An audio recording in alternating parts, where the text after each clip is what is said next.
Pourquoi une intervenante de la DPJ qui met en danger d'un enfant par négligence, incompétence ou mensonge ne peut-elle pas être tenue criminellement responsable alors qu'un parent peut perdre son enfant pour une simple omission ou une émotion mal exprimée?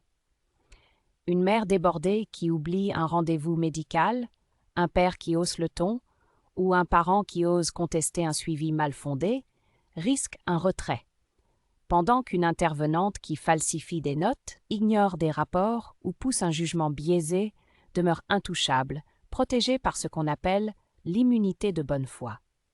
Tant qu'elle prétend avoir agi dans l'intérêt de l'enfant, même si cet intérêt n'a jamais été clairement défini, elle est à l'abri de toute poursuite. Pendant ce temps, on arrache des enfants sur la base de perceptions, d'appréciations subjectives, de risques non prouvés.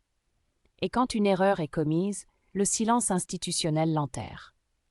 Pas de sanction pour les faux rapports, pas de réparation pour les familles brisées, pas de voix pour les enfants suicidés en centre, et pas de responsabilité pour celles et ceux qui tiennent la plume ou le pouvoir. Ce système punit les vulnérables et protège ceux qui devraient être exemplaires. Alors on pose la vraie question. Si une simple erreur parentale peut entraîner un drame judiciaire, pourquoi l'État s'accorde-t-il le droit de nuire sans conséquence? Parce que quand la justice devient un privilège réservé à ceux qui administrent le système, ce n'est plus de la protection, c'est de l'abus de pouvoir, légalisé.